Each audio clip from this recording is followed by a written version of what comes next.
Hello guys, welcome back to another episode review of Hollyoaks for Wednesday 12th of August 2026. We're going to start talking about Jonah first and the parties that he's hosted in memory of his late wife Debbie.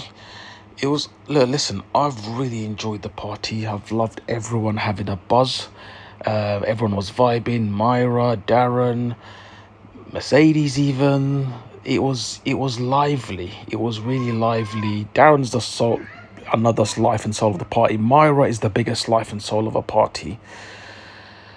The only thing that has ruined it was obviously Jonah. Now Jonah, I've actually really enjoyed his character. I really liked him up until this point, and in this episode, where he's crushed some of psychedelic pills that his wife Beth has been taking for her mental health.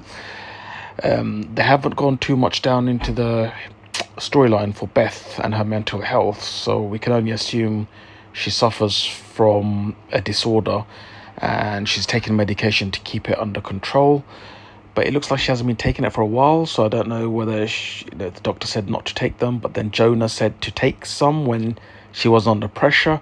It's all unexplained. It's all very new to us. They're still introducing Beth's character slowly to us. Now, Jonah, obviously, he doesn't want Caleb to go on traveling with Frankie. He's invented a complete lie about his ex-wife, Debbie, that cheated on him. So Debbie was a saint, almost like a saint before all of this. They absolutely loved and adored Debbie, his late wife, Jonah, Caleb, and this whole party is in memory of Debbie. And you can see her in the picture in the background on the projector screen. The fact that Jonah would just tell an outright lie to his son about his late mum, I just thought that is very low. Like, seriously, you can't go any lower than that. And it kind of made me rethink about my position, kind of like in being invested in Jonah's character. Caleb is a really nice guy, so Jonah, he gives me he seems to be a bit controlling. When I say a bit, it's an understatement. That gives me, how was he like with Debbie, and how was he like with Beth when they first met? Is he still a control freak? The fact that he's crushing pills and stuff. I know when people find out, in the village, they're not going to be happy. Frankie and Darren are definitely. Darren's probably going to punch Jonah for doing that to his sister. It seems like Jonah seems like he's got a dark past or history. It's a shame, really, because at the end of the day, this party was really good, and I kind of hope that the writers, they took this in a different direction, where Jonah is actually a really nice guy. I know they're trying to give depth to his character, but listen, some scenes like these scenes with Myra and everyone loving it. Besides the pill crushing thing into the tiramisu and stuff, everyone was vibing to the party. Jonah would have been the perfect host for future parties. Like, Hollyoaks would have gotten a lot of viewers in the future just by this, because people want to see social gatherings. Everyone's living their own. In reality, everyone's going to work, everyone's coming back home. Most of the time, they're alone. Everyone looks forward to their family parties, etc., barbecues, whatnot, family get-togethers, friends get-togethers. It really happens nowadays because it's reality. Now, with soap, we watch it to kind of escape from reality, and we love this. We really want this for ourselves. When we're watching large social gatherings, etc. Even if you're someone who's antisocial, you enjoy watching Hollyoaks because you're watching human interaction. It's essentially a part of kind of mandatory living. Anyway, in the end of the episode, Myra got really lightheaded. So did Caleb. Caleb just passed out. I don't know if Jonah's going to regret it, and I don't know. I think he might be another Sienna level character, because that's Sienna's level of expertise, crushing pills and spiking people and put it in their dinner and stuff. We're going to move on, talk about Abigail. She's obviously completely furious. She's another bit of I don't like to use the word psycho, but very psychologically unhinged is probably the correct term to use. And she's the way she trashed the women's toilet in the club, because Cleo's let her go, and she come back to the car. She's screaming. Dee Dee's kind of witnessed what her and her crash out, and she followed her. And then Dee Dee went inside her car, tried to calm Abigail down. Again, Abigail is seems like another dark character because she's being a bit inappropriate with Dee Dee.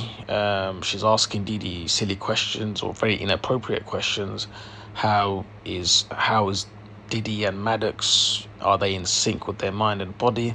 I thought that was pretty gruesome because don't forget, Abigail's going to be a teacher after the summer holidays, and she's going to be Dee Dee's teacher. Dee Dee's a minor, so that is, yeah, I think there's some dark storylines that we're gonna see with Abigail, and she seems very unhinged as well. The fact that, but her unhinged is uncontrolled. The way she just lashed out, the way she's crashed out, trashing the toilet, trashing her car, just because Cleo broke it off. And come on, I don't think they've even had a proper date, maybe one, but they've, all it was just a casual kind of thing with them. So yeah, she's very very unhinged in an uncontrollable way, whereas with Jonah, he's unhinged in a controllable way. So he's got a lot of self-control. To be honest, I think Jonah's one's a bit more scarier because he's in control, and people, he can deceive people. Not to say that Abigail can't deceive people, especially if she's gonna be in a position of power, i.e. a teacher. We're gonna talk about Dodger now. One thing that really annoys me about Dodger is that, listen, I love the character. I've always rooted for Dodger as a character, but he's been ever since he's come back, after his long stint away, he's been very kind of like a self-righteous character. He likes to only be around good people. He doesn't like when people do bad stuff. He's always quick to condemn them,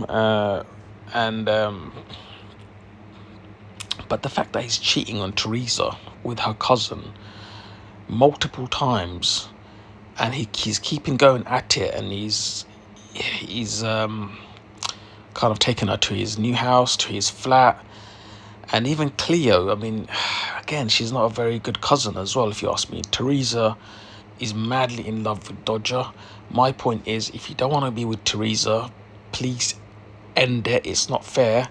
But because you've already cheated on her, that's going to be very, very, very difficult for Teresa.